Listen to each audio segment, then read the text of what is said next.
Hello बच्चों, स्वागत है आप सभी का इस वीडियो में देखिए हम सॉल्व करेंगे वार्षिक मूल्यांकन वर्कशीट 2021-22 का प्रोजेक्ट कार्य जो बच्चों आपको कक्षा 8 के बच्चों को स्कूलों से दिया गया है। वैसे आपका देखिए विज्ञान है, हिंदी माध्यम के बच्चों के लिए ये है।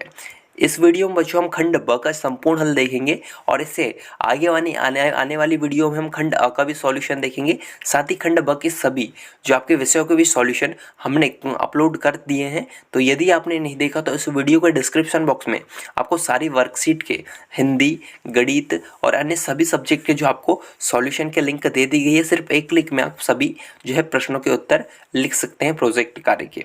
तो देखिए चलिए इस वीडियो में हम पूर्णांक इसका जो 40 है विषय आपका विज्ञान हिंदी माध्यम के बच्चों के लिए जो वर्कशीट है इसको पूरा हल कर लेते हैं। तो देखिए सबसे पहले आपको यहाँ पर अंकों में अनुक्रमांक लिखना है। ये आपके टीचर्स के द्वारा आपको बताया जाएगा आपका रोल नंबर। इसके बाद देखिए साला का नाम, आपको यहाँ पर अपने स्कूल का नाम लिखना है। डाइस कोड स्कूल का आपको लिख लेना है। आपको कोई भी गलती नहीं करनी इसमें, आपको देखिए सावधानी पूर्वक भरना है। आपके जो वार्षिक परीक्षा की वर्कशीट है, निर्देश आपको देखिए टोटल 5 दिए गए हैं। पांचों को आपको एक अच्छे तरीके से पढ़ना है एक बार और इसको अच्छे से लिखना है। इसके बाद देखिए मूल्यांकनकर्ता के उपयोग हेतु आपको यहाँ निर्देश दिए गए हैं, तो उसको आपको छेड़छाड़ नहीं करना है, आपके टीचर्स के द्वारा जो है भरा जाएगा। और इस वीडियो को देखने के बाद आपके जो है 40 में 40 नंबर पूरे पक्के हो जाएंगे। आपके कोई भी जो है नंबर नहीं काट पाएगा। तो वीडियो को अंत तक जरूर देखिएगा। आपको लिखना है, आपको यहाँ देखिए बोला गया कि यहाँ से वर्कशीट पर कार्य प्रारंभ करें। खंड ब, आपको देखिए यहाँ से वर्कशीट पर कार्य प्रारंभ करना है। निर्देश है, प्रश्न को पढ़कर निर्देश अनुसार उत्तर लिखिए। पहला प्रश्न बच्चों, वनमूलन, वनों की कमी के कारण इससे होने वाले परिणाम, वन्य प्राणियों के जीवन पर इसका प्रभाव एवं वनमूलन का स्थायी हल सोचना। इन बिंदुओं पर अध्ययन की जानकारी एकत्रित कर लिखिए। अ है आपका इसमें ए, वनमूलन के कारणों की प्राकृतिक एवं मानव निर्मित में वर्गीकृत आपको करना है। तो देखिए आपको प्राकृतिक कारण और मानव निर्मित कारण आपको यहाँ पर लिखने को बोले गए हैं। तो देखिए आपको क्या करना है, यहाँ पर प्राकृतिक जो प्रकृति के कारण है और जो मानव के कारण निर्मित कारण है उनको आपको यहाँ लिखना है। देखिए प्राकृतिक कारण हो जाएंगे भूकंप, बाढ़, दूसरा हो जाएगा ज्वालामुखी, तीसरा हो जाएगा सुनामी। इसी प्रकार मानव निर्मित कारण मानव के द्वारा जो उत्पन्न किए जाते हैं वो हो जाएगा रोड दुर्घटना, पर्यावरण प्रदूषण, वर्षा की कमी। ये सभी जो है मानव निर्मित कारण है। इस प्रकार आपको ये भरना है। इसके बाद देखिए आपको यहाँ पर चौथा है तूफान हो जाएगा, तूफान लिख लेना है। पांचवा दावानल, जंगल की आग जिसे कहा जाता है। और यहाँ पर मानव निर्मित कारण में वृक्षों की कटाई और औद्योगिक प्रदूषण, ये आपको जो है लिख लेना है। इसका उत्तर है। तो देखिए आपको यहाँ से इस प्रकार पूरा लिखना है और यहाँ तक आपको देखिए 5वें तक ये लिख लेना है। इसका आपका उत्तर हो जाएगा, ये आपको लिखना है बच्चों। इसके बाद देखिए बी है आपका, वन मूलन से होने वाले 4 दुष्परिणाम की सूची बनाइए। आपको वन मूलन से क्या दुष्परिणाम होते हैं आपको 4 यहाँ पर बताना है। तो देखिए उत्तर आपको लिखा है वन मूलन से होने वाले दुष्परिणाम। पहला आपको यहाँ दे दी गया, पृथ्वी पर ताप के स्तर में वृद्धि। पृथ्वी पर जो है ताप के स्तर में वृद्धि होती है। आपको 3 अपने मन से यहाँ पर और 4 अपने मन से लिखने हैं। तो दूसरा लिखना है बच्चों, वन्य जीवों की संख्या में कमी। तीसरा हो जाएगा पृथ्वी पर वर्षा की कमी। चौथा हो जाएगा ग्लोबल वार्मिंग से तापमान में वृद्धि। और पांचवा हो जाएगा पर्यावरण प्रदूषण बढ़ना। इस प्रकार आपको ये जो है पूरा लिख लेना है। ये आपका जो उसका उत्तर हो जाएगा बच्चों, ये इसका राइट आंसर है। आपको वीडियो रोककर जो है पूरा लिखना है। इसके बाद देखिए आपका सी है, वन मूलन से वन्य जीवों पर क्या प्रभाव पड़ता है, अपने शब्दों में लिखिए एवं वन्य प्राणियों के चित्र भी चिपकाइए, आपको यहाँ पर बोला गया है।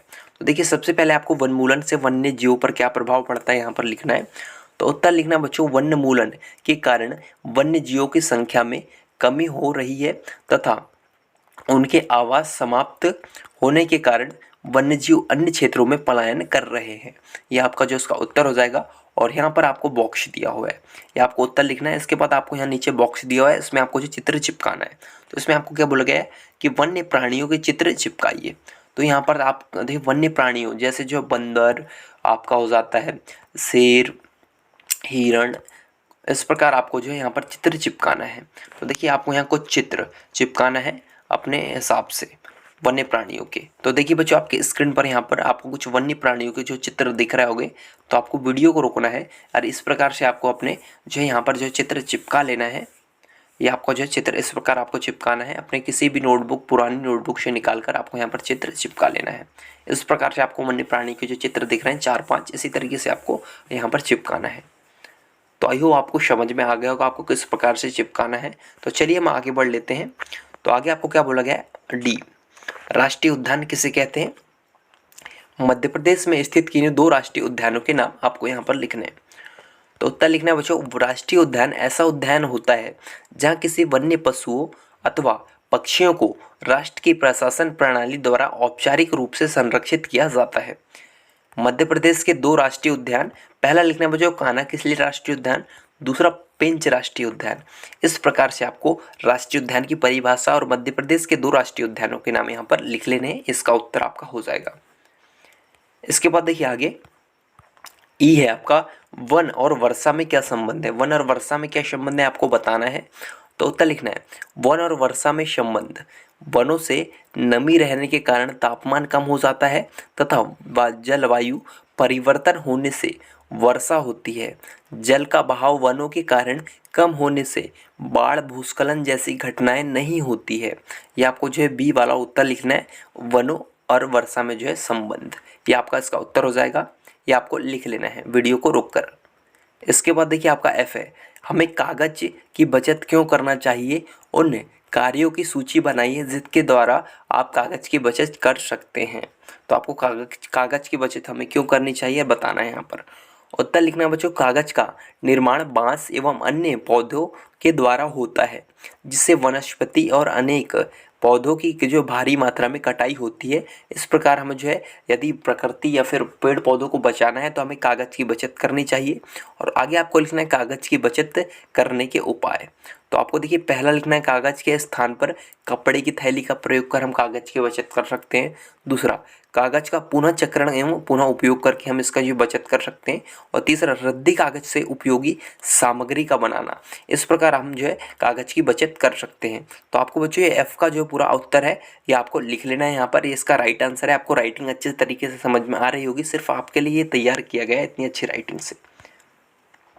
इसके बाद देखिए प्रश्न दूसरा है आपका कि विभिन्न प्रकार के सूक्ष्मजीवों का अध्ययन कर उनसे संबंधित जानकारी एकत्र करना। पहला है बच्चों आपका सूक्ष्मजीव क्या है। तो सूक्ष्मजीव की आपको यहाँ पर परिभाषा लिखना है। सूक्ष्मजीव आपका क्या है? तो उत्तर लिखना है, ऐसे जीव जो अत्यंत छोटे होते हैं एवं वह जिन्हें खुली आंखों से नहीं देख सकते हैं। इन्हें देखने के लिए हमें सूक्ष्मदर्शी का प्रयोग करना पड़ता है। सूक्ष्मजीव जो है कहलाते हैं। ये आपका इसका उत्तर हो जाएगा। पहले का उत्तर ये आपको लिखना है, सूक्ष्मजीव क्या होते हैं आपको यहाँ पर पूछा गया था। इसके बाद देखिए आपका दूसरा प्रश्न है। दूसरा प्रश्न इसमें क्या है कि सूक्ष्मजीव को कितने वर्गों में विभाजित किया गया है, नाम आपको यहाँ पर लिखना है। देखिए तो उत्तर लिखना है बच्चों आपको, सूक्ष्मजीवों को 4 वर्गों में विभाजित किया गया है। 4 वर्गों में विभाजित किया गया है। उनके नाम आपके क्या लिखना है? पहला हो जाएगा जीवाणु, दूसरा आपका लिखना है बच्चों कवक, तीसरा प्रोटोजोआ और चौथा शैवाल। इस प्रकार से आपको यहाँ पर चारों के जो है नाम लिख लेने हैं, चारों वर्गों के नाम। ये आपके दूसरे प्रश्न का जो इसका उत्तर हो जाएगा ये आपको लिखना है। इसके बाद देखिए आपका तीसरा है कि मनुष्य में सूक्ष्मजीव द्वारा होने वाले सामान्य रोगों की सूची बनाइए। सूक्ष्मजीव द्वारा कौन कौन से रोग होते हैं उनकी आपको यहाँ पर सूची बनाना है, में से उनके नाम यहाँ पर आपको लिखना है। कुछ जो रोगों के नाम आपको यहाँ पर लिख लेना है। उत्तर लिखना है आपको, पहला पोलियो, दूसरा खसरा, तीसरा चिकन पॉक्स, चौथा क्षय रोग, पाँचवा हैजा, छठवां टाइफाइड हो जाएगा, सातवां हेपेटाइटिस और आठवां हो जाएगा मलेरिया। इस प्रकार आपको यहाँ पर जो है तीसरे प्रश्न का ये उत्तर लिखना है। ये सूक्ष्मजीव द्वारा होने वाले आपके रोग है। इसी तरीके से दिया आपको चौथे में, वर्तमान में भारतवर्ष में कौन सी महामारी वायरस फैल चुकी है, बीमारी का नाम तथा उसके सामान्य लक्षण लिखिए। तो आपको वर्तमान में कौन सी बीमारी फैली हुई है, महामारी फैली हुई है वायरस के द्वारा आपको बताना है। उत्तर लिखना है, वर्तमान में भारत में कोरोना वायरस महामारी फैल चुकी है। सामान्य लक्षण इसके क्या है? सर्दी, खांसी, बुखार, गले में खराश, जीभ का स्वाधीन होना, बदन दर्द आदि। ये आपके जो कोरोना वायरस के लक्षण है। इस प्रकार आपको इसका उत्तर लिख लेना है। इसका आपके चौथे प्रश्न का जो उत्तर हो जाएगा। इसके बाद देखिए आपका आगे है, इसका लास्ट क्वेश्चन है आपका कि हमारे जीवन में सूक्ष्मजीवों के उपयोग एवं तथा हानिकारक प्रभाव को आपको यहाँ पर लिखने को बोला गया है। सूक्ष्मजीवों के उपयोग क्या है, इसके हाथ से हानि क्या होती है, आपको यहाँ पर बताना है। तो उत्तर लिखना बच्चों सूक्ष्मजीवों के उपयोग, पहला हो जाएगा औषधि निर्माण में, दूसरा आपको लिखना है शराब निर्माण में, तीसरा सिरका निर्माण में, चौथा चमड़ा साफ करने में। इस प्रकार इसका जो आपका ये उपयोग है। और हानिकारक किस प्रकार है, सूक्ष्मजीव हानिकारक प्रभाव क्या है, भोज्य पदार्थों को दूषित करने में। ये इसका जो हानिकारक प्रभाव है, ये जो दूषित कर देते हैं भोज्य खाने के जो है खाने की चीज़ों को, जिस प्रकार आपका खाना बासा हो जाता है तो इसी प्रकार से जो है वो होता है सूक्ष्मजीव के कारण। इस प्रकार आपको बच्चों 5वें प्रश्न का ये उत्तर लिख लेना है, इसका आपका राइट आंसर हो जाएगा। इस प्रकार देखिए आपका यहाँ पर आपका जो विज्ञान का संपूर्ण हल बच्चों हो चुका है। तो आई होप ये वीडियो आपको पसंद आया होगा और अन्य सभी सब्जेक्ट के सॉल्यूशन का लिंक आपको वीडियो को डिस्क्रिप्शन बॉक्स में दिया हुआ है। सिर्फ एक क्लिक कर आप जो सभी जो है विषयों के सॉल्यूशन वहाँ पर जाकर देख सकते हैं। तो आई होप बच्चों ये वीडियो आपको पसंद आएगा। वीडियो पसंद आया तो उस वीडियो को लाइक कीजिए, अपने सभी दोस्तों के साथ शेयर कीजिए। मिलते हैं नेक्स्ट वीडियो में नेक्स्ट सॉल्यूशन के साथ। जब तक टेक केयर, जय हिंद, बाय बाय।